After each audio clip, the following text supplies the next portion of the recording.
Hello बच्चों। तो electrostatic potential and capacitance का एक नया लेक्चर और आज शुरू करने जा रहे हैं कैपेसिटर, कैपेसिटेंस या कैपेसिटर आज हम शुरू करेंगे। बहुत ही खूबसूरत सीरीज होने वाली है, 5-6 वीडियो बनेंगे कैपेसिटर के। उसको मन लगा के, ध्यान लगा के, दिल लगा के पढ़ लेना। देखो कैपेसिटर क्या चीज है और कहां से इस चैप्टर में अचानक से घुस गया। आपने रेजिस्टर सुना होगा, रेजिस्टेंस। अब वो भी नहीं सुनना है तो क्या कर सकते हैं, चैनल बंद करना पड़ेगा। रेजिस्टेंस सुन रखा है सबने, सब लोग जानते हैं रेजिस्टेंस। हाँ, वो ऐसे ऐसे कुछ कुछ होता था, वो आर लिखते थे, ठीक है। वैसे ही एक नई चीज आई है कैपेसिटर, इसके लिए सी लिखते हैं, सी। और ऐसी ही एक चीज मैग्नेटिज्म में आने वाली है, इंडक्टर, उसके लिखते हैं एल। तो ये 3 सर्किट के इंपॉर्टेंट एलिमेंट होते हैं जिसको मिलाकर बनेगा LCR सर्किट। क्या बनेगा? LCR circuit. ये तो आगे पढ़ेंगे। तो रेजिस्टेंस पढ़ चुके हो, कैपेसिटर आएगा आपका इस चैप्टर के अंदर और इंडक्टर आएगा मैग्नेटिज्म के अंदर, ठीक है। तो अभी तक इतना समझ में आया कि कैपेसिटर कुछ रेजिस्टेंस जैसा शायद होता हो, कोई एक डिवाइस है, कोई एक इलेक्ट्रिकल डिवाइस है। क्या है? देखो कैपेसिटर, पहले हेडिंग लिखते हैं। My name is Alak Pandey and this is your खूबसूरत सा चैनल फिजिक्स वाला। हेडिंग लगाएंगे पहले कैपेसिटर। सर आप जितने एनर्जी में क्यों हो? क्योंकि मेरा वेबसाइट चल गया है। वेबसाइट का लिंक www.physicswalaalakpande.com नीचे मैं लिख दूंगा, ठीक है। वेबसाइट पे जाइए, जो मटेरियल पढ़ा है उसको डाउनलोड करिए, बाकी मटेरियल्स पे धीमे धीमे आता जाएगा। तो बात हो रही थी कैपेसिटर की। भैया कैपेसिटर चीज क्या है? क्या है? देखो क्या होता है ना, कोई भी चीज शुरू करने में ज्यादा वक्त लगता है या ज्यादा मेहनत लगती है कि नहीं, है ना। सर कोई चीज स्टार्ट करने में ज्यादा दिक्कत होती है, वो चीज उसके बाद स्मूथली चलती रहती है। जैसे पंखा हो गया ना, पंखे को जब शुरू करते हैं तो बहुत ढेर सारा करंट विड्रॉ करता है। कूलर का पंखा हो गया, ये नॉर्मल वाला फैन हो गया, टुल्लू हो गया, टुल्लू तुम्हारा पेट टुल्लू नहीं, टुल्लू मतलब मोटर हो गई, ठीक है। इन सब चीजों को शुरू करने में बहुत ढेर सारा करंट चाहिए होता है, उसके बाद चलते रहने के लिए इतना करंट नहीं चाहिए होता है। तो इसको लिख लेते हैं, बात को आराम से समझते हैं, एकदम धीरज से समझो। कैपेसिटर एकदम दिल में उतर जाएगा आज के इस लेक्चर के बाद। वैसे आज हम सिर्फ स्फेरिकल कैपेसिटर डिस्कस कर पाएंगे, जो कि बोर्ड के सिलेबस में बहुत ज्यादा नहीं है, बट फील के लिए आज आपको कैपेसिटर हम एकदम फील करा देंगे। और नेक्स्ट लेक्चर आएगा पैरेलल प्लेट कैपेसिटर का, ठीक है। तो जहां से स्फेरिकल कैपेसिटर आए, बोर्ड वाले बच्चे वहां से भाग सकते हैं, पर पहले फील ले लो कैपेसिटर चीज क्या है, वरना मजा नहीं आएगा। आगे मैं फॉर्मूला लिखता जाऊंगा। तेज तो नहीं हो रहा, थोड़ी सी एनर्जी ज्यादा है, माफ करिएगा, मुझे माफ करना ओ प्यारे बच्चों। तो बात कर रहे थे कैपेसिटर की, तो मैं ये कह रहा था कि some electric device requires very high current. अभी वेरी हाई करंट का कई बच्चे सोच रहे हैं 1000 एम्पियर है, नहीं, 25 एम्पियर 50 एम्पियर बहुत हाई होता है। 25 एम्पियर 50 एम्पियर बहुत हाई करंट चाहिए शुरू, टू स्टार्ट देम,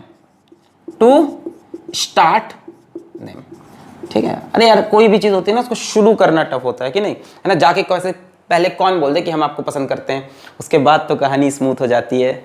सर पढ़ने दो, कहां फंसा रहे हो। हाँ, तो ऐसा क्यों होता है? ऐसे इसको फिजिक्स में अगर मैं समझाऊं तो ऐसा फील कर सकते हो कि स्टैटिक फ्रिक्शन को ओवरकम करना है कि नहीं। रखी हुई टेबल को खिसकाना मुश्किल है, उसके बाद चलाते रहना आसान है। तो जैसे पंखा वगैरह हो गया ना, लाइक फैन, मोटर एक्सेट्रा, तो इन सब का मोशन स्टार्ट करना टफ होता है, because they require very high current. अब कहोगे इतना हाई करंट कहां से मिलेगा? बोलोगे सर आता तो है घर में करंट, वो तार लेके लगा देंगे, करंट आ जाएगा। मैं आपको बता दूं, आपके घर पे जो करंट का लिमिट होता है, आपके घर की तरफ जो करंट का लिमिट 30 एम्पियर से ज्यादा नहीं होता। आपका मेन फ्यूज 30 एम्पियर से ज्यादा नहीं होता। पंखा नॉर्मली कितना करंट लेता है? आपका पंखा नॉर्मली 5 एम्पियर से ज्यादा करंट नहीं लेता, बहुत ज्यादा करंट हो गया। बट यहां चाहिए 25 से 50 एम्पियर। कहां से आएगा इतना ढेर सारा करंट? तो इस प्रॉब्लम को सॉल्व करने के लिए हमारे पास एक डिवाइस है जिसका नाम है कैपेसिटर। ये क्या कंसेप्ट है? कैपेसिटर क्या करता है? Stores electrical energy. अरे करंट मतलब इलेक्ट्रिकल एनर्जी, तो स्टोर्स इलेक्ट्रिकल एनर्जी, कि पहले इलेक्ट्रिकल एनर्जी लेके स्टोर कर लेता है and supply it at once. चाहिए आपको, लो एक बार में पूरी एनर्जी। पहले ले लेके पूरी इकट्ठा कर ली, फिर तुमको चाहिए ले पूरी एनर्जी। तो यहां पे जब आपको हैवी करंट की रिक्वायरमेंट हो तो उन डिवाइसेस में आपको कैपेसिटर का यूज करना पड़ता है। आप बोलोगे सर पंखे में कहां कैपेसिटर है? आपने देखा होगा पंखे में इतना एक व्हाइट कलर का ऐसे सिलेंडर का एक डिब्बा देखा होगा, कई लोग ने खोल भी रखा होगा ना। अपने अपने घर के जो इलेक्ट्रीशियन होंगे, 10 रुपये ना मिला होगा आपको। मिला है 10 रुपये कभी बनाने का? नहीं, करंट अलग से पड़ा है कई बार छूते है ना। तो ये आपने देखा होगा डिवाइस जिसको आप कंडेंसर बोलते होंगे। पापा बोलते होंगे ना कूलर का कंडेंसर खराब हो गया, इसको बदलना पड़ेगा। पापा लोग नया कूलर नहीं लाते, कंडेंसर ही बदलते रहते हैं। खैर, तो वो कंडेंसर क्या चीज होती है? वही होता है हमारा कैपेसिटर। वही होता है हमारा कैपेसिटर। कैसे बना होता है वो थोड़ा आगे जाके समझ में आएगा। वही है कैपेसिटर।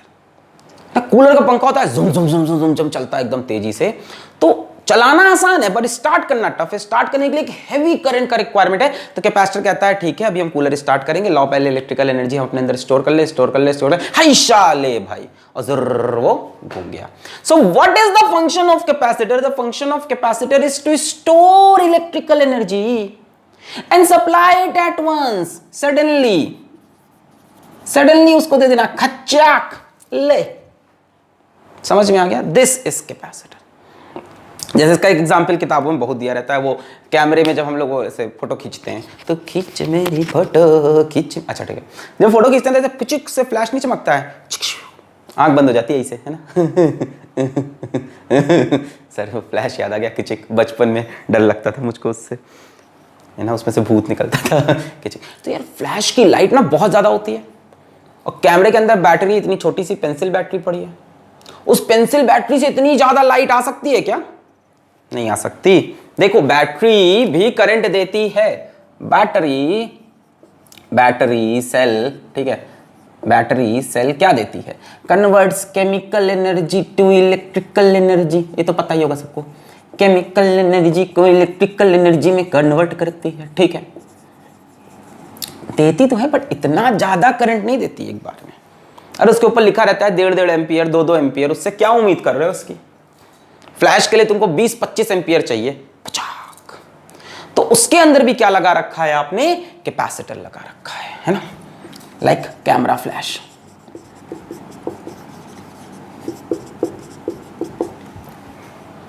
कैपेसिटर ने एनर्जी अपने अंदर स्टोर रखी है, कब चाहिए आपको? अभी खचीक मार दिया।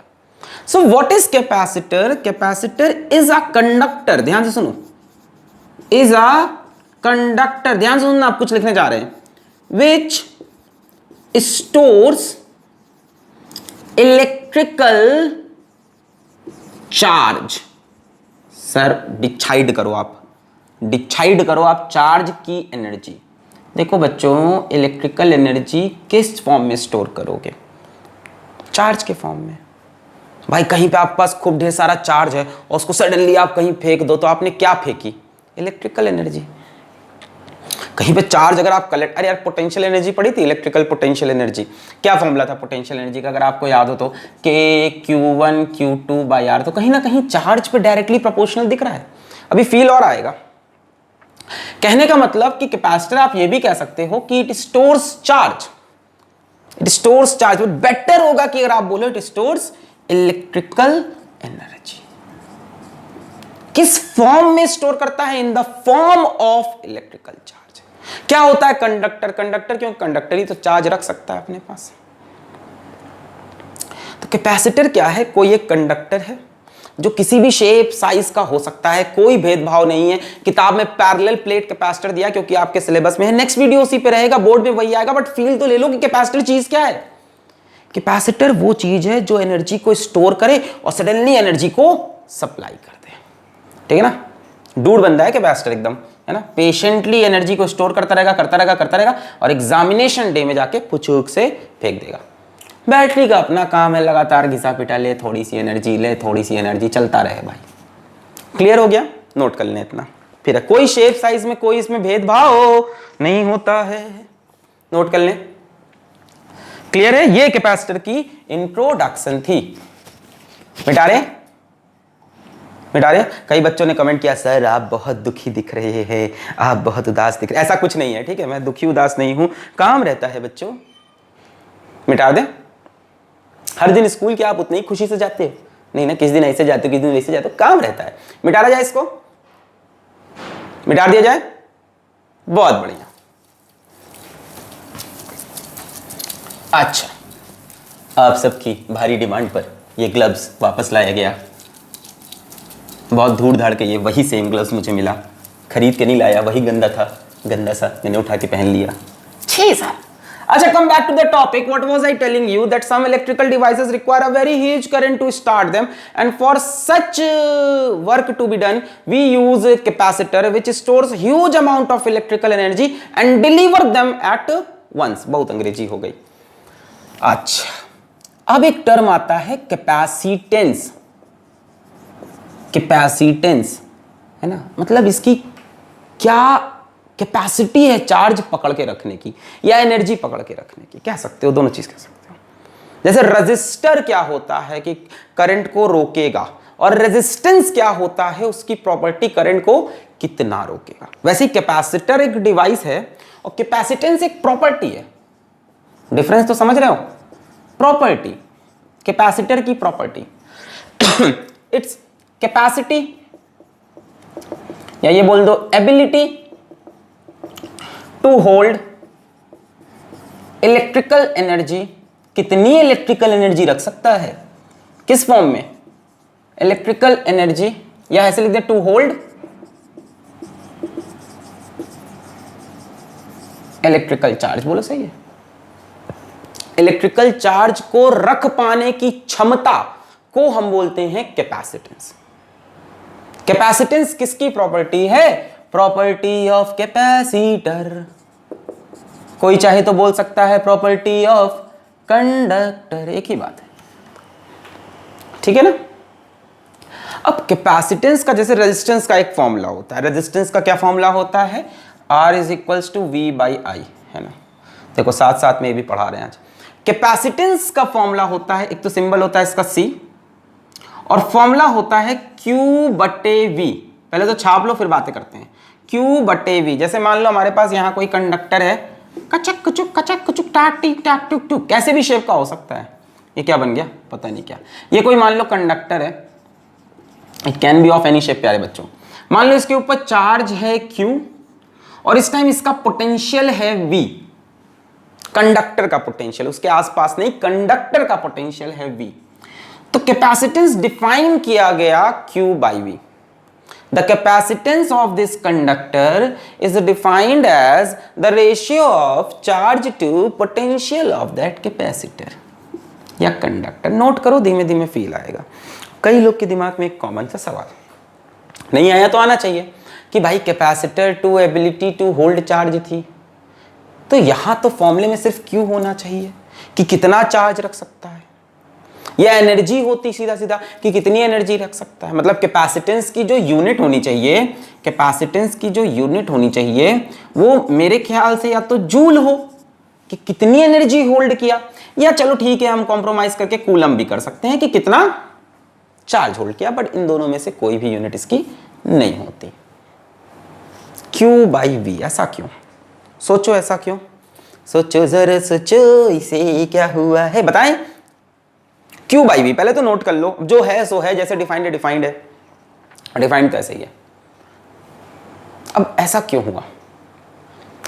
ऐसा बच्चों इसलिए हुआ, देखो सिंपली बताते हैं। मान लो यहां मेरे पास कोई कंडक्टर है, कैसा भी ले लो, मैंने ऐसे ले लिया। मान लो ये कोई कंडक्टर है स्फेरिकल और इस पे कुछ चार्ज है। ये कोई समझा रहे हैं कि V क्यों आया फॉर्मूले में, बस समझाएंगे, लिखने की जरूरत नहीं। मान लो ये कोई कंडक्टर है, इस पे कुछ चार्ज है, मान लो जैसे इसमें मान लो Q चार्ज है इस टाइम। अब भाई कंडक्टर पे चार्ज आ गया तो इस पे कुछ पोटेंशियल भी डेवलप हो जाएगा। मान लो इस पे पोटेंशियल V हो गया। अब मान लो इसमें हम और चार्ज डालना चाहते हैं, इसमें और चार्ज स्टोर करना चाहते हैं, तो मान लो हम dq चार्ज लेकर आए कि इसमें हम dq चार्ज और रखेंगे। नहीं नहीं नहीं, इसको हम और चार्ज स्टोर कराएंगे, dq करके एकदम भर देंगे। ठीक है, लालची इंसान, चाहते हो कि एकदम कैपेसिटी बढ़ जाए, ठीक है, आप dq लेके आए कि रख लो। अब भाई इसको दिक्कत क्या, ऑलरेडी पॉजिटिव चार्ज है, कहेगा dq से हटो तुम। अरे भाई ये इसको रिपेल करेगा, कहेगा हम नहीं रखना चाहते। ऐसा देखो, इसको और समझने का आसान तरीका, जब आप dq यहां से लाके यहां पे रखोगे तो आपको कुछ वर्क करना पड़ेगा। भाई एक चार्ज को कहीं से कहीं मूव करते हो, मान लो dq को कहां से उठा के ले आए, वही उसका घर। चार्ज कहां से मिलते हैं सारे, हम लोग तो मेहनती लोग हैं, कहाँ से लेके आते हैं चार्ज? इन्फिनिटी से, है ना, हमेशा इन्फिनिटी है, चल चार्ज। तो इन्फिनिटी से हमने कहा ए डी क्यू चलेगा यहाँ पे, इसने बोला चलो, पर हमारे ऊपर कुछ काम करना पड़ेगा। आपने पोटेंशियल डिफरेंस अब तक पढ़ा होगा, क्या लिखोगे? वी यहाँ का पोटेंशियल माइनस इन्फिनिटी का potential 0 is equals to work done on this charge divided by D Q. इतना तो पढ़ रखा है, छोटा सा वर्क डन डी डब्ल्यू लिख लिया। आप मेरे से खफा तो नहीं है इस बात पे? समझ में आ रहा है? हमने कहा डी क्यू चार्ज से है, डी क्यू इस पे चलोगे? इसने कहा चलो ठीक है, थोड़ा वर्क कर लो हम पे। हमने कहा कितना वर्क? इसने कहा पोटेंशियल डिफरेंस की तुमको डेफिनेशन याद है? हमने बोला हाँ, वी माइनस वी इनफाइनाइट 0 हो गया, V is equals to work done upon charge, है ना। तुम मेरे पापा के दोस्त हो, वी डी क्यू, ठीक है। तो D W is equals to V D Q. इतना वर्क करना पड़ेगा। कौन करेगा? हम करेंगे। कौन करेगा? हनुमान जी आके थोड़ी ना करेंगे, हम ही करना पड़ेगा। तो ये वर्क हम करेंगे भाई। अब यार ये वर्क पोटेंशियल पे डिपेंड कर रहा है कि नहीं? यहां पोटेंशियल जितना ज्यादा होगा हमें उतना ज्यादा वर्क करके इसको लाना पड़ेगा। यानी हम तो चाहेंगे कि पोटेंशियल कम हो, कि ज्यादा चाहोगे? सोच के बताओ, आराम से सोच के बताओ। आपके पास अपना दिमाग है भाई, यूज करें, बगल वाले से ना पूछें। फोन कर दिया दोस्तों को, बताओ भाई क्या होना चाहिए, बताओ बताओ बताओ बताओ। हमने भाई इस पे चार्ज ज्यादा से ज्यादा रखना है कि नहीं? एबिलिटी टू होल्ड चार्ज बढ़ाना चाहते हैं। हमने कहा ये डी क्यू तुमको भी रख दे। इसने कहा ठीक है, इसके लिए तुम्हें वर्क करना पड़ेगा, चार्ज को उठा के यहां तक लाना है। तो work done is equals to charge into potential difference. Infinity का पोटेंशियल 0 माना जाता है। V minus V infinity is work done upon charge. तो इसने कहा वी डी क्यू हमारे ऊपर वर्क करो तब हम चलेंगे।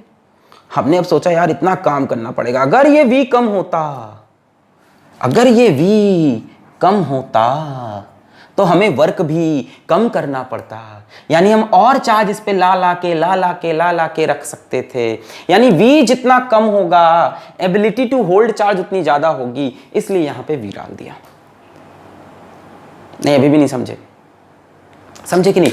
ये V अगर कम हो जाए, जैसे मान लो बहुत छोटा पोटेंशियल होता, तो हमें वर्क भी छोटा सा, फिर तो हम आराम से चार्ज डालते जाते। V कमी है, V बढ़ ही नहीं रहा है, एकदम चिल, एकदम हल्का। V बड़ा हो रहा है, इसलिए हमको ये मेहनत कर करके चार्ज रखना पड़ रहा है, और इसकी कैपेसिटी कम हो रही है। यानी कैपेसिटी V पे डिपेंड करती है। अगर पोटेंशियल ज्यादा होता इसका तो हम और चार्ज रखने में बहुत मेहनत करते, तब इसकी कैपेसिटी कम हो जाती। V जितना कम, कैपेसिटेंस उतना ज्यादा, इसलिए फॉर्मूले में V भी आया। ऐसा कोई इसका डेरिवेशन नहीं, तो डिफाइंड क्वांटिटी है ना भाई, किसी ने डिफाइन कर रखी है। एक्सपेरिमेंटली चेक भी है वैसे, टेंशन ना लो। एक और चीज समझा सकते हैं, देखो ऐसे भी समझ सकते हो इसी बात को। इसके लिए मुझे एक नया टर्म आपको बताना पड़ेगा, corona discharge. Hey corona, will you be mine? Corona discharge, कितना खूबसूरत सा नाम है, कोरोना डिस्चार्ज। ये क्या? जैसे मान लो यही कैपेसिटर है, यही कंडक्टर है, इसके ऊपर तुमने कुछ इसको चार्ज दे दिया, ठीक है।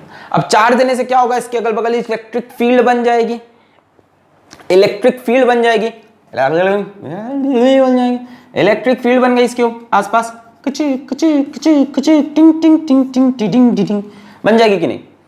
अच्छा, यानी पोटेंशियल भी डेवलप होगा भाई। इलेक्ट्रिक फील्ड पोटेंशियल सब साथ में होता है। मान लो इसको क्यू चार्ज दिया, यहां पे पोटेंशियल मान लो अगल बगल V बन गया, और आसपास एकदम जस्ट बगल में ऑन द सरफेस V आपको बताया ना मैंने, इसी का लेते हैं एकदम कैपेसिटर का कंडक्टर, तो ठीक है एकदम बगल में मान लो V पोटेंशियल इलेक्ट्रिक फील्ड। देखो दूसरी प्रॉब्लम बता रहे हैं, क्यों V इंक्लूड क्या समझा रहे हैं। चाहो तो रट सकते हो, C is equals to Q by V. Feel दे रहे हैं हम आपको। पहली बात समझ में आई कि भैया V जितना ज्यादा हो जाएगा, चार्ज लाना उतना टफ हो जाएगा, कैपेसिटेंस उतना कम हो जाएगा, उतना कम चार्ज ला पाओगे, कैपेसिटी कम, तो इसलिए इनवर्सली प्रोपोर्शनल दिख रहा है। दूसरा तरीका समझो, अच्छा अगल बगल इसके क्या होगी? हवा होगी, ये हवा है, यहां मान लो हवा है, एयर मॉलिक्यूल। अब एयर का मॉलिक्यूल कैसा होता है? न्यूट्रल होता है वैसे तो, पर तुम जानते हो कि अगल बगल चार्ज को देखकर इसका मन भी थोड़ा सा, हम भी चार्ज बनाते हैं, तो ये पोलराइज हो जाएगा। एयर का मॉलिक्यूल पोलराइज हो जाएगा, मतलब ये पॉजिटिव चार्ज क्या करेगा कि एयर के मॉलिक्यूल से कहेगा अपने इलेक्ट्रॉन इधर लाओ, इलेक्ट्रॉन इधर लाओ, और इस तरफ इलेक्ट्रॉन की डिफरेंशिएशन से यहाँ पे पॉजिटिव चार्ज डेवलप होगा। What is this? This is polarization of air. This is polarization, समझा रहा हूं बच्चों, प्रॉब्लम क्या हो रही है? पोलराइजेशन ऑफ एयर मॉलिक्यूल, ठीक है ना। अब क्या होगा? अब यहां पॉजिटिव चार्ज, यहां नेगेटिव चार्ज। मान लो बहुत स्ट्रॉन्ग इलेक्ट्रिक फील्ड है, electric field is very very very very strong, potential is very very very very large, मान लो ऐसा कुछ हो गया, तो इस केस में क्या होगा, यहां बहुत ज्यादा पॉजिटिव, यहां बहुत नेगेटिव, ये कड़, अब बिजली चमकेगी, यहां से यहां इलेक्ट्रॉन आएगा और क्या होगा, इसी को बोलते हैं कोरोना डिस्चार्ज। अरे भाई यहाँ पे इलेक्ट्रॉन ज्यादा हो गए, यहाँ पॉजिटिव चार्ज, मैं चला, यहाँ पे आपको एक डिस्चार्ज होता हुआ दिखेगा। ये आप YouTube पे सर्च कर सकते हो कोरोना डिस्चार्ज का, आपको YouTube पे वीडियो मिल जाएगा। ऐसे स्फेरिकल बॉल रखी रहेगी, इसके बाद चिक चिक चिक कैसे चमकेगा। तो भाई ये प्रॉब्लम कब हुई, जब पोटेंशियल बढ़ गया। अब क्या इसकी कुछ कैपेसिटी है, कोई कैपेसिटी नहीं यार, नेगेटिव चार्ज आ गया, इस पे चार्ज कम होने लगा। मान लो इस पे 2 कूलम पॉजिटिव चार्ज तुमने किसी तरह से चिपकाया था, तो अब यहां से इस पे मान लो कुछ आ गया, 0.2 कूलम चार्ज वापस आ गया, -0.2 कूलम, तो 1.8 कूलम कैपेसिटी घटने लगी। क्यों घटने लगी, because of increase in potential. चाहे ऐसे समझो चाहे ऐसे समझो, पोटेंशियल जितना ज्यादा कैपेसिटेंस उतना कम।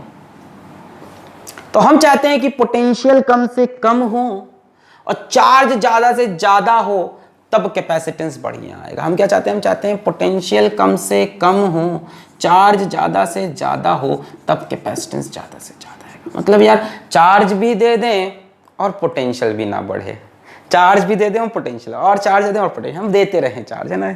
चालू इंसान छापो, ये चीजें मैं नहीं चाहता कि आप लिखो, कोई खास जरूरत नहीं है। कोरोना डिस्चार्ज भी आपके सिलेबस में नहीं, वो सब बातें भी आपको कोई खास समझने की जरूरत, मतलब फील आना चाहिए, फील आ गया होगा। छापना चाहें तो छाप लें।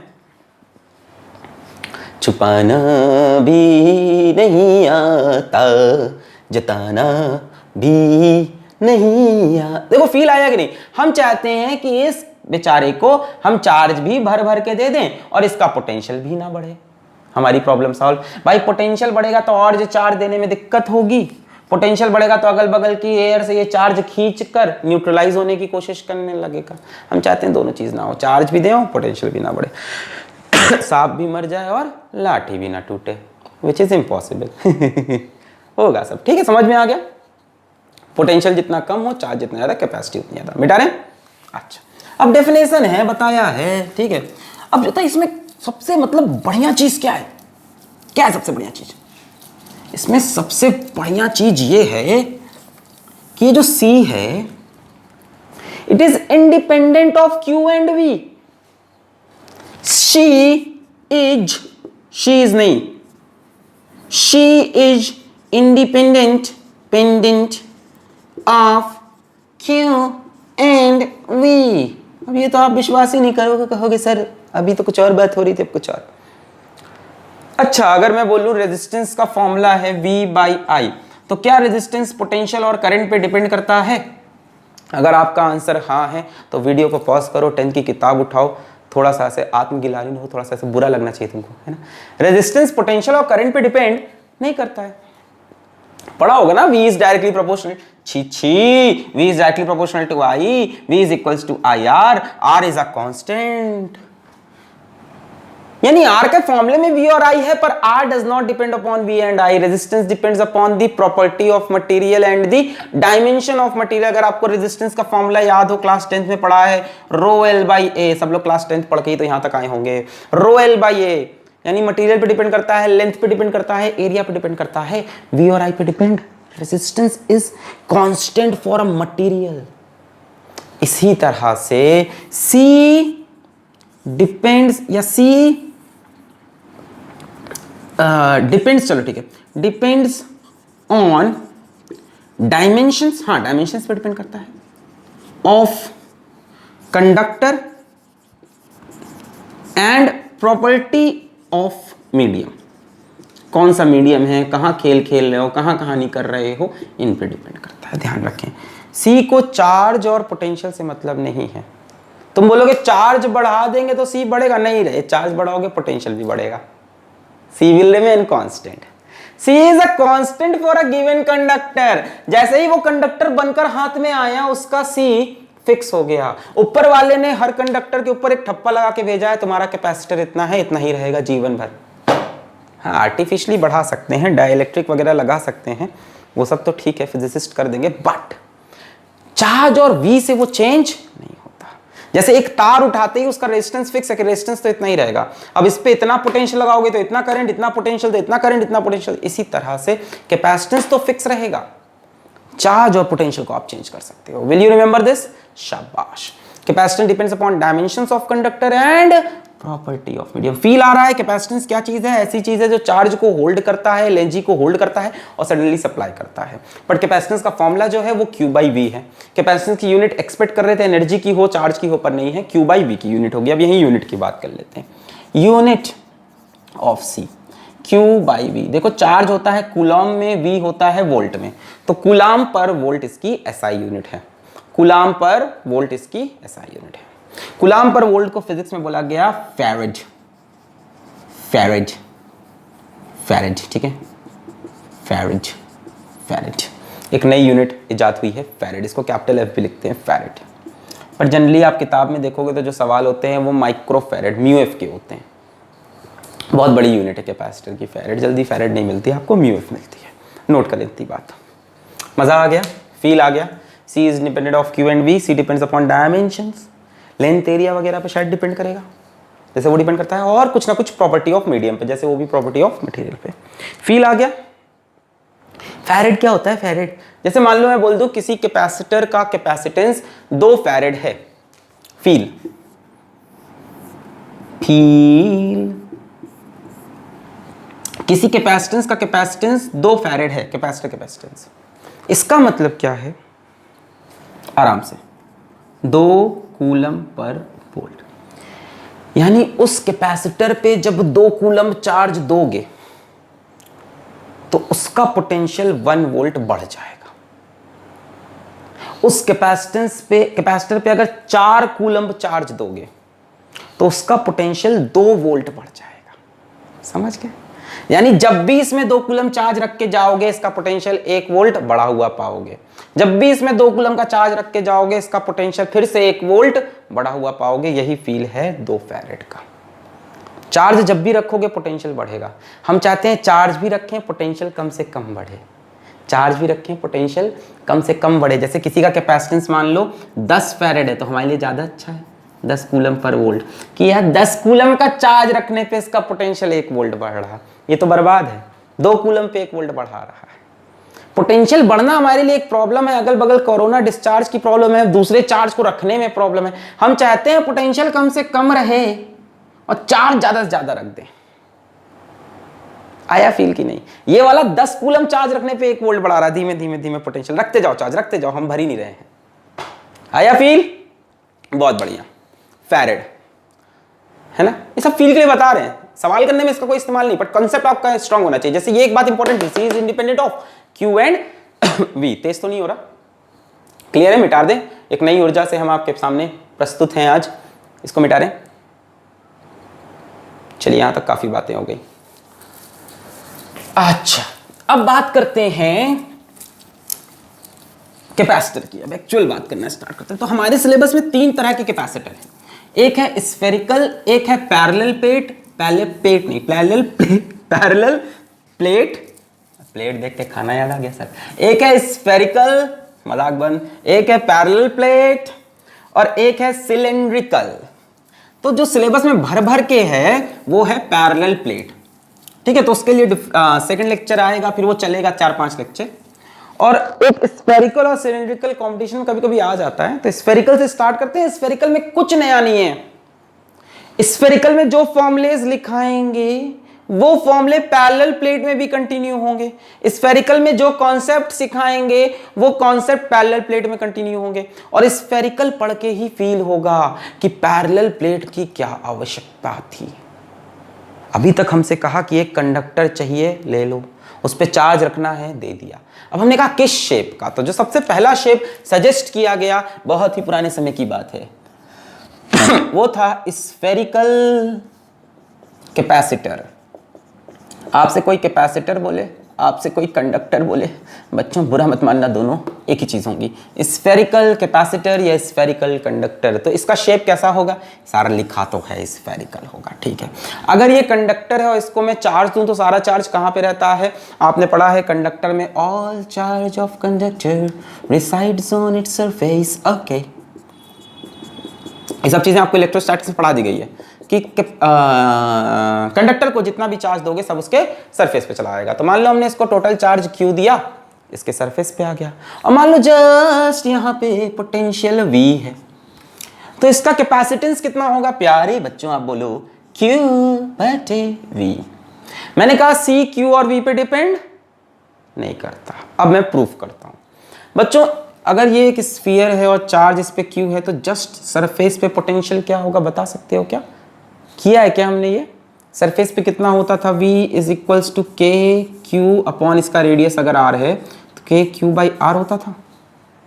कंडक्टिंग है नॉन कंडक्टिंग तो बड़ी कहानी थी, बट उसमें भी सरफेस पे तो यही आता था। खैर एनीवेज के क्यू बाई आर होता है यहाँ पे पोटेंशियल। ऐसा लगता है कि सारा चार्ज सेंटर पे रखा है, ऐसा लगता है कि यहाँ पे रखा है सारा चार्ज प्लस क्यू और यहाँ से आर डिस्टेंस पे के क्यू बाई, ऐसा लगता है। ठीक, यानी अगर हम लिखें तो हम लिख सकते हैं क्यू अपॉन के क्यू बाई आर।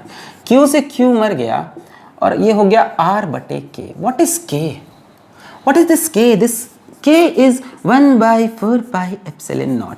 तो k की जगह 1/4 पाई एप्सिलॉन नॉट, तो 1/4 4 पाई एप्सिलॉन नॉट ऊपर चला गया 4 pi epsilon naught r। This is the capacitance of a spherical conductor. जरा ध्यान से देखेंगे सभी बच्चे कि ये जो कैपेसिटेंस, सर हटो तो पहले, हाँ हट गए, ये जो कैपेसिटेंस की वैल्यू आई है ये q और v पे डिपेंड नहीं कर रही। This capacitance depends upon dimension. देखो ना, रेडियस पे डिपेंड कर रहा है कि नहीं? जितना बड़ा रेडियस उतना ज्यादा चार्ज रख सकते हैं। This capacitance depends upon medium, कि अगल बगल क्या मीडियम है। देखो ना एप्सिलॉन नॉट आया कि नहीं? ये कहां से आया? एयर से ही तो आया। अभी कोई और मीडियम होता तो एप्सिलॉन रखते, पढ़ा है ना, बाकी के लिए एप्सिलॉन, एयर के लिए एप्सिलॉन नॉट, रिलेटिव परमिटिविटी सब पढ़ा है ना। अभी नहीं पढ़ा तो अभी इसमें डाइलेक्ट्रिक कंसेप्ट बहुत खूबसूरती से आएगा। डाइलेक्ट्रिक, अरे वाह वाह वाह, एकदम भर के आने वाला डाइलेक्ट्रिक अभी। तो ये समझ गए आप कि capacitance does not depend upon charge and potential, capacitance depend upon the dimension and the medium. यही तो मैंने बोला था। आ गया ये स्फेरिकल कैपेसिटेंस से खत्म बात। नोट कर लो, नोट कर लो, सवाल करेंगे। छाप ले पहले इसको, पॉज करके छाप ले। अरे छाप लो। सवाल number 1, if radius of a conductor is 1 meter, find its capacitance. 1 meter की फील है आपको? कितना होता है 1 मीटर? ये लंबा होता है इतना, इतना रेडियस, मतलब इतना बड़ा कैपेसिटर, समझ रहे हो? रेडियस 1 मीटर है, स्फीयर है पूरा इसे, इतना बड़ा। इसका कैपेसिटेंस पूछा है, मैंने बनाया ऐसे फील इसलिए दिया क्योंकि अभी कैपेसिटेंस निकालोगे तो आपको फील आएगा। C is equals to 4 pi epsilon naught r। r की value 1 4 pi epsilon naught. 1/4 pi epsilon naught की वैल्यू सबको याद होनी चाहिए, 9 × 10 to the power 9। So this will be 1/9 × 10 to the power 9। So this will come out to be approximately, मैं कर लूँ, ऊपर एक 10 ले लेते हैं, नीचे एक 10 ले लेते हैं, 10 10 10 10 10 10, ऐसे कर सकते हैं। ऊपर एक 10 ले लिया, नीचे एक 10 ले लिया, हाँ सही है। 9 1 जा 9, 9 1 जा 9, 10, 9 1 जा 9, ये ऊपर है कटिंग पे। तो कैपेसिटेंस आ रहा 1.1 × 10 to the power -10 farad.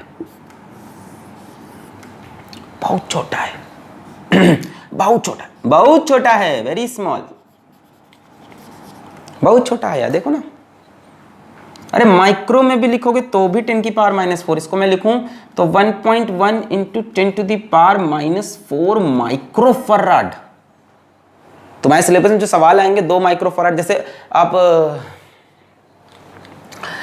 Cooler का आप कंडेंसर निकाल के देखना तो उस पर लिखा होगा 5 माइक्रोफराड। ये किसी काम का ही नहीं है, बर्बाद हो गए। कैपेसिटेंस कितना खराब है ये, 1.1 × 10 to the power -4 micro coulomb charge store करेगा और इसका पोटेंशियल 1 वोल्ट बढ़ जाएगा। यानी इसका पोटेंशियल समझो, इसमें जब तक तुम 1 कूलम करीब अरे जान निकल जाएगी, चांस ही नहीं है। 1.10 -10 कूलम, ये छोटू सा चार्ज अपनी 1 वोल्ट बढ़ गया। एक बार इतना ही चार्ज रखा 1 वोल्ट और बढ़ गया।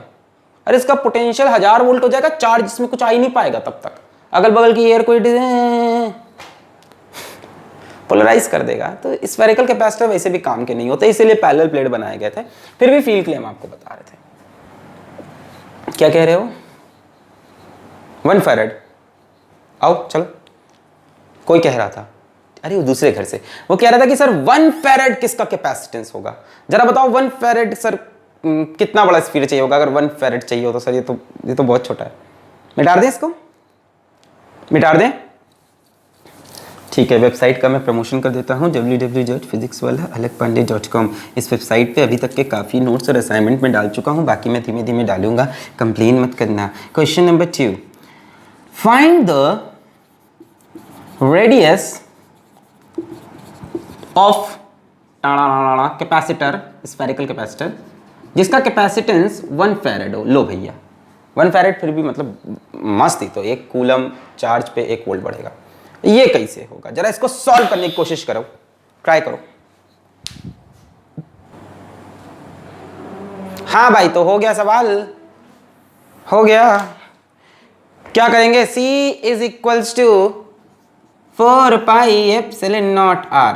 C की जगह रख देंगे 1 is equals to 4 pi epsilon naught R। यहाँ से R की वैल्यू हो जाएगी 1/4 पाई एप्सिलॉन नॉट, जिसकी वैल्यू होती है 9 × 10⁹ अब देखो ये SI यूनिट में है, ये SI यूनिट में है, यानी रेडियस भी SI यूनिट में, 9 × 10⁹ मीटर। बस इतना बड़ा, बस 9 × 10⁹ मीटर बड़ा स्फीयर लेने पे उसका कैपेसिटेंस 1 फैरेड आएगा। 1 फैरेड बहुत बड़ी यूनिट होती है। अरे अर्थ का रेडियस कितना होता है? अर्थ का रेडियस होता है 6.4 × 10⁶ मीटर, उससे भी बड़ा। हमारी पृथ्वी से बड़ा स्फीयर लोगे तब जाके उसका कैपेसिटेंस 1 फैरेड आएगा। स्फेरिकल कैपेसिटर की प्रॉब्लम यही है कि इनका कैपेसिटेंस बहुत कम होता है, बहुत ही कम होता है। चलिए क्लियर है? मिटारा जाए, मिटारा जाए इसको। अच्छा, तो ये थी कैपेसिटेंस की कहानी, स्फेरिकल कैपेसिटर की जुबानी। C is equals to Q/V 4 pi epsilon naught R। और प्रॉब्लम ये है कि कैपेसिटेंस बहुत कम है। अब यहीं पे एक टॉपिक में और डिस्कस कर लेता हूं, energy stored in capacitor.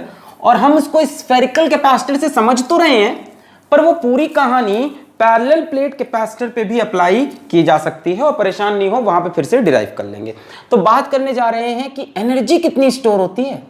Energy stored in a capacitor, तो बेसिकली हम स्फेरिकल से समझ रहे हैं आज, बट जो फॉर्मुलेज आएंगे वो वैलिड होंगे पैरेलल प्लेट के लिए भी, है ना, सिलेंड्रिकल के लिए भी। अभी हम बात स्फेरिकल की कर रहे हैं, स्फेरिकल कैपेसिटर कि कितनी एनर्जी स्टोर होती है असल में। अच्छा, मान लो ये एक स्फेरिकल कैपेसिटर है, बहुत बढ़िया। इस पे लाके आपने चार्ज जमा दिया, मस्त चार्ज जम गया। तो यार ये चार्ज कहाँ से जमाया होगा? कहीं से लाके जमाया होगा ना। इस चार्ज को कहीं से बिन के लाया होगा ना, किसी डिब्बे से। कहाँ से लेके आते हैं? हमारी तो प्रथा चलती आ रही है कि इन्फिनिटी से हम चार्ज लाके यहाँ पे रखेंगे। तो हम इन्फिनिटी से सारा चार्ज लाके इस पे खचाक से रख दिए होंगे। ऐसा तो नहीं हो सकता ना कि सारा चार्ज एक बार में लाया और उठा के इस पे रख दिया। हम छोटा छोटा चार्ज लेके आए होंगे, छोटा छोटा DQ लेके आए होंगे, और यहाँ पे DQ चार्ज को असेंबल किए होंगे। एक बार DQ लेके आए, फिर दूसरी बार DQ लेके जब आने लगे तो इस DQ ने उसको रिपेल कर दिया। एक बार DQ लेके आए, यहाँ पे थोड़ा सा चार्ज हुआ, फिर अगली बार DQ लेके चले तो इसने उसको रिपेल किया, तो हमने थोड़ा सा वर्क किया, यहाँ रखा, फिर यहाँ पे चार्ज 2DQ हो गया। फिर तीसरा वाला DQ लेके आए, दोनों ने रिपेल किया, हमें और वर्क करना पड़ा। समझ रहे हो ना, इसका पोटेंशियल बढ़ रहा है तो धीमे धीमे काम ज्यादा करना पड़ेगा। करते करते जब हमने आखिरी DQ इस पे रखा तो हमने बहुत ज्यादा काम किया। और ये सारे वर्क को अगर हम जोड़े, ये सारे वर्क को हम जोड़े, पहला वाला DQ लाने में कोई काम नहीं होगा। पहला वाला DQ लाया, यहाँ पे कुछ है ही नहीं, एक DQ ला के रख दिया, आसान। दूसरे DQ को लाने में मेहनत करनी पड़ी क्योंकि ये रिपेल कर रहा था, तीसरे को और मेहनत, चौथे को और मेहनत। तो हर DQ को लाने में जो मेहनत की है, जो वर्क किया, ये कहाँ गया? Work done by external agent is stored in the form of potential energy. पढ़ चुके हैं हम लोग। तो जो एक्सटर्नल एजेंट काम करेगा DQ चार्ज को बटोर के, है ना, डिब्बे से उठा के यहां लाके रखने में, जो हम काम करेंगे वही काम स्टोर हो जाएगा in the form of potential energy, in the form of potential energy. Work done by external agent to bring each DQ element from infinity to this sphere ये जो आपने काम किया यही किसमें स्टोर हुआ, stored in form of potential energy. अरे जो तुम काम कर रहे हो वो कहाँ गया है, फ्रिक्शन वगैरह तो कोई है नहीं, कोई नॉन कंजर्वेटिव फोर्स तो है नहीं, तो आपका वर्क छू मंतर थोड़ी ना होगा, कहीं तो बच्चा होगा। जो काम किया वो पोटेंशियल एनर्जी के फॉर्म में स्टोर हो गया। अभी लिख के भी बताएंगे इक्वेशन, अभी फील दिया है हमने, फील देने की आदत। अच्छा अब बात हुई कि कितना वर्क करना पड़ेगा, तो यार वर्क में भी बड़ी प्रॉब्लम है क्या कि पहला वाला डीक्यू लाने में वर्क डन 0 है, कोई चार्ज ही नहीं, उठा के ऐसे ऐसे खिसका दो अपने आप चलाएगा। दूसरे वाले में फोर्स लगा के खींच के लाना पड़ेगा, ये रिपेल कर रहा है। तीसरे वाला जब डीक्यू लाओगे यहां से और रिपल्शन, और ज्यादा फोर्स लगा के और ज्यादा वर्क, यानी वर्क भी लगातार चेंज हो रहा है। तो हम कैसे निकालेंगे, हम कहेंगे कि ऐसे समझो, इसको फील के साथ समझो, जब टाइम 0 है तब यहाँ पे चार्ज कितना है, 0 है, तब यहाँ पे पोटेंशियल भी कितना होगा, यहाँ पे v भी कितना होगा, 0 ही होगा। टाइम 0 है, यहाँ चार्ज भी नहीं है, पोटेंशियल सब वहां है जितना है इन्फिनिटी पे। अच्छा टाइम कुछ t हुआ, कोई t टाइम है, उस टाइम चार्ज मान लो इसके ऊपर q है, स्मॉल q, अभी पूरी तरह से चार्ज नहीं हुआ है, हो रहा है धीमे धीमे, देखो कुछ कुछ जगह से चार्ज गायब है, अभी ऐसे दिखाने के लिए बना दिया, वैसे तो यूनिफॉर्मली हम चार्ज रख रहे हैं, पर कुछ कुछ जगह से मान लो अभी गायब है चार्ज। इस टाइम पोटेंशियल कितना है, इस टाइम पोटेंशियल कितना है, मतलब कंप्लीटली तो पोटेंशियल तक पहुंचे नहीं, कितना है कितना है कितना है। अच्छा इसका इस टाइम कैपेसिटेंस कितना है, इस टाइम इसका कैपेसिटेंस कितना है, क्या इस टाइम इसका कैपेसिटेंस 0 है? जिसने ये जवाब दे डाला उसकी लाइफ जिंगा लाला। इस टाइम इस स्फीयर का कैपेसिटेंस कितना है, 0 ना भाई ना। कैपेसिटेंस चार्ज और पोटेंशियल पे तो डिपेंड ही नहीं करता, इसका कैपेसिटेंस तो जो यहां पे है वही यहां पे है, वही यहां पे, तो प्रॉपर्टी ऑफ मटेरियल है, ability to hold charge. Charge hold किया है कि नहीं किया है ये बात नहीं है, एबिलिटी कितनी है।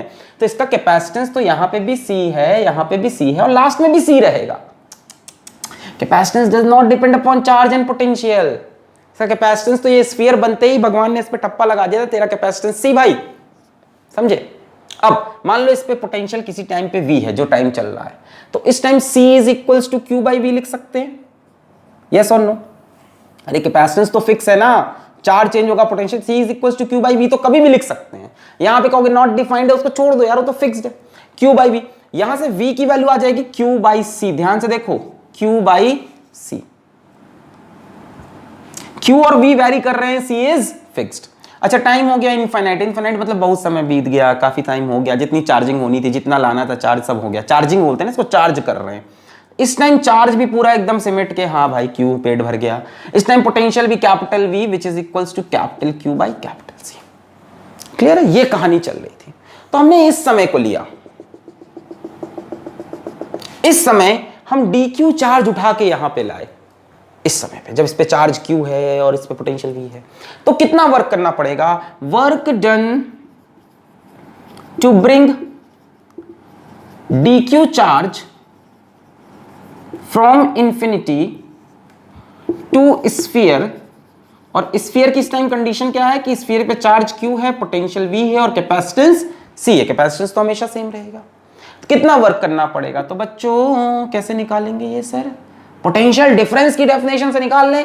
dq चार्ज को यहां से यहां तक लाने में कितना वर्क होगा, potential of this point minus potential of infinity is equals to work done upon charge. Work done को dw लिखा, अरे छोटे से चार्ज के लिए कितना वर्क होगा, छोटा सा। बोलो आया, पोटेंशियल डिफरेंस की डेफिनेशन थी, अगर dq चार्ज को इंफिनिटी से यहां तक ला रहे हैं तो potential of this point minus potential of infinity is equals to work done upon charge. Potential of infinity is assumed as 0, यहां से वर्क डन आ गया अपना dw is equals to v dq। बोलो समझ में आया, ये छोटा सा वर्क हुआ उस dq चार्ज को लाने में। इस dq चार्ज को लाने के बाद यहाँ का पोटेंशियल फिर बढ़ जाएगा, फिर अगले वाले में वर्क डन फिर चेंज हो जाएगा, तो करना पड़ेगा इंटीग्रेशन वगैरह। खैर सो टोटल वर्क डन, पहले dw की वैल्यू लिखो, dw v dq, v कितना है इस टाइम पे है q by c into dq। इतना वर्क डन हुआ dq चार्ज लाने में इस कंडीशन में। और आपको टोटल वर्क चाहिए, टोटल हमने एक्सटर्नल एजेंट ने कितना वर्क किया, तो total work done by external agent is equals to integration of these small dw, that is integration of q by c dq। किसका इंटीग्रेशन हो रहा है, चार्ज का। तो शुरू में इस पे कितना चार्ज है 0, और लास्ट में कितना चार्ज करना है, कैपिटल Q। पहले 0 चार्ज था शुरू में, करते करते करते करते यहां तक आके कैपिटल Q। यहां से C एक कांस्टेंट बाहर आ जाएगा, 1 बाई सी बाहर आ गया, integration of Q D Q 0 से क्यू, ठीक है। पाप लगेगा अगर आपको ये इंटीग्रेशन नहीं आता है तो, आपको पाप लगे अगर आपको ये इंटीग्रेशन नहीं आता है तो, Q D Q X D X का इंटीग्रेशन एक्स स्क्वायर बाई 2, यानी work done by external agent to bring this whole charge D Q D Q D Q D Q is 1 by C Q square by 2 X square by 2 0 से Q, Q square by 2 minus 0 square by 2, तो work done by external agent is Q square by 2 सी। इतना work आपने किया, कहां गया? Stored in the form of potential energy. अरे आपने पढ़ा था ही, delta U is equals to negative of work done by electric field, सब भूल गए, भूल गया मैं सब कुछ, पढ़ा था कि नहीं? Delta U change in potential energy is negative of work done by electric field is equals to positive of work done by external agent, स्वाहा। Work done by external agent Q square by 2c, delta U क्या होगा? U final minus U initial, initially कुछ potential energy है ही नहीं, charge ही नहीं है। अरे भैया एनर्जी है, स्टोर तो निकाल लो, कितनी एनर्जी स्टोर कर गए? तो शुरू में कुछ एनर्जी स्टोर्ड ही नहीं थी, खाली जगह थी, धीमे धीमे एनर्जी स्टोर्ड की, तो इनिशियल पोटेंशियल एनर्जी तो जीरो मानोगे ना। शुरू में कोई ये डेफिनेशन नहीं पता क्या? पोटेंशियल एनर्जी की डेफिनेशन पिछले 2 लेक्चर से चल रही है। Delta U is equals to negative of work done by electric field या इलेक्ट्रिक फोर्स लिख लो, सब एक ही बात होती है बच्चों, या positive of work done by external force, तो हमें वर्क डन एक्सटर्नल फोर्स मिला, you final minus U initial. Initially यहाँ कोई एनर्जी थी नहीं, आपने ला के एनर्जी जमाई है, तो इनिशियली एनर्जी जीरो हो गई, is equals to work done by external agent is equals to Q square by 2c। This is the energy stored in a charged capacitor, it is equal to Q square by 2c। अगर किसी capacitor पे charge Q रखोगे, उसका capacitance c है, तो energy stored Q square by 2c होगी, भले ही capacitor spherical, cylindrical या पैरेलल प्लेट कैपेसिटर हो, स्वाहा। छापे। ये पूरा प्रोसेस समझ में आया? धीमे धीमे मैंने बजाया। शुरू में मैंने कह दिया कि चार्ज जीरो है, पोटेंशियल जीरो रहेगा, बट कैपेसिटेंस सी रहेगा। थोड़ी देर बाद चार्ज बढ़ के क्यू हो गया, पोटेंशियल हो गया क्यू बाई सी, बाद में पोटेंशियल हो गया capital Q by C. C change नहीं हुआ।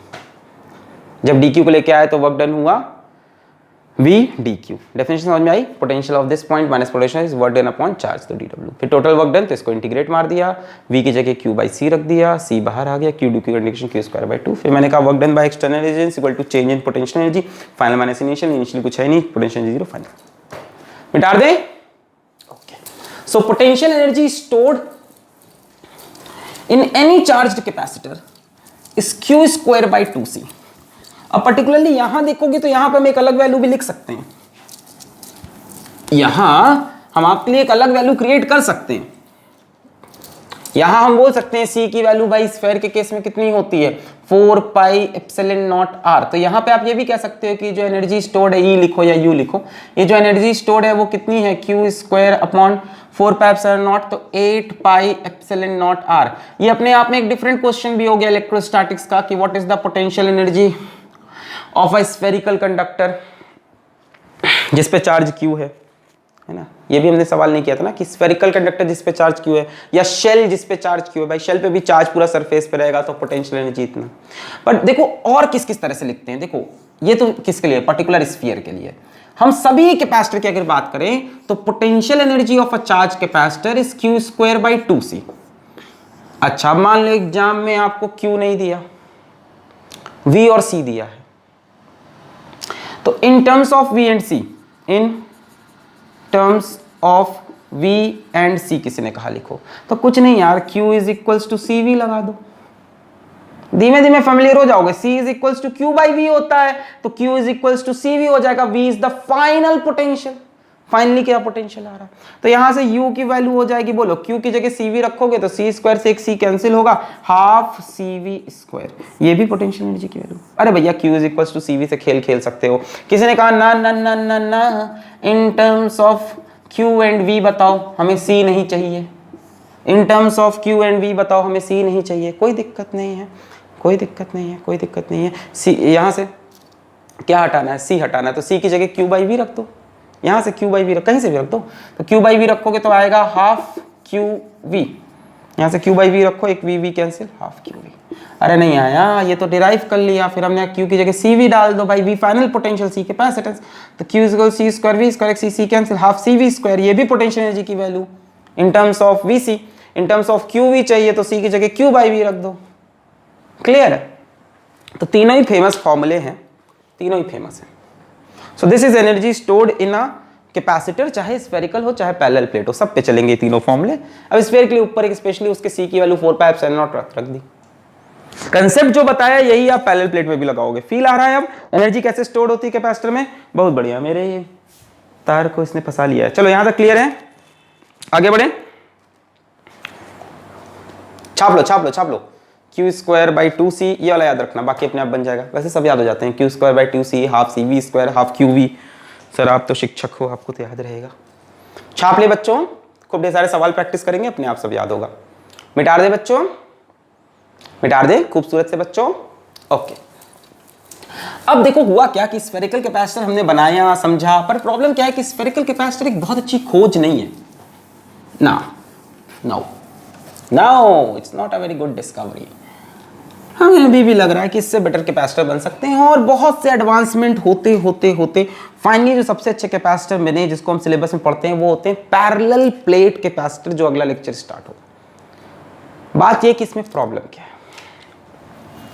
है ना, प्रॉब्लम्स विथ स्फेरिकल कैपेसिटर। तो पहली प्रॉब्लम तो हम पहले डिस्कस कर चुके हैं, इसका कैपेसिटेंस बहुत कम है। First, very low capacitance. मैंने आपको दिखाया कि अगर 1 मीटर बड़ा भी ले लो तो भी कैपेसिटेंस आ रहा था 1.1 इंटू 10⁻⁻10 फराड, यानी 1.1 इंटू 10⁻⁻4 माइक्रोफराड। कोई काम नहीं, बहुत बेकार है। दूसरी प्रॉब्लम क्या है समझो, मान लो ये स्फीयर, ये प्रॉब्लम समझ गए ना, कैपेसिटेंस बहुत कम दे रहा है। दूसरी प्रॉब्लम ये कि मान लो ये स्फीयर है, रेडियस r है, चार्ज रख दिया आपने Q, इसकी वजह से पोटेंशियल एनर्जी बनेगी मस्त एकदम, कितनी, Q²/8πε0r। Q²/2C होता है, C की वैल्यू 4πε0r। यार ये पोटेंशियल एनर्जी कहाँ पे है, मतलब कहाँ दिख रही है? यार ये पोटेंशियल एनर्जी पूरी जगह में फैली हुई है। बोलोगे एनर्जी स्केलर क्वांटिटी होती है, तीर बना के क्या दिखा रहे हो? ये तो मैं फील्ड दिखा रहा हूँ। प्रॉब्लम क्या है ना, जो फील्ड है ये पूरी स्ट्रेच है, मतलब कहने का मतलब मान लो यहाँ कोई छोटा सा चार्ज -Q रख दूँ, तो ये कैपेसिटर बदमाश है, इसके साथ छेड़खानी करेगा, इसको अपनी तरफ चिपकाएगा, इसको अपनी तरफ बुलाएगा। कैसे बुलाएगा? On the basis of potential energy. यहाँ कोई +Q रख दो, इसको रिपेल करने लगेगा, एनर्जी को बर्बाद करेगा, दुनिया में बांटेगा। Why? Because this energy, second point ये है कि energy is not bounded. Bounded नहीं है, डिस्ट्रीब्यूटेड एनर्जी है, फैली हुई है, डिस्ट्रीब्यूटेड एनर्जी स्प्रेड हो रखी है। कहां से कहां? इसके रेडियस से लेके इन्फिनिटी तक। देखो हमें चाहिए बंधी हुई एनर्जी, हो रखी हुई एनर्जी। कैपेसिटर का काम क्या? एनर्जी को स्टोर करके अचानक से सप्लाई करना। इनसे बोलेंगे एनर्जी तो खर्चा हो गई साहब, कहाँ गई? उड़ा दिया हमने, इधर उधर के चार्ज को अट्रैक्ट रिपेल करने में बर्बाद कर दिया। तो ये दो बड़ी प्रॉब्लम थी स्फेरिकल कैपेसिटर के साथ। इनमें बहुत से एडवांसमेंट हुए और करते करते हम पहुंचे पैरेलल प्लेट कैपेसिटर पे, जिस पे आएगा नेक्स्ट वीडियो। तो पढ़ाई करते रहें। All the very best.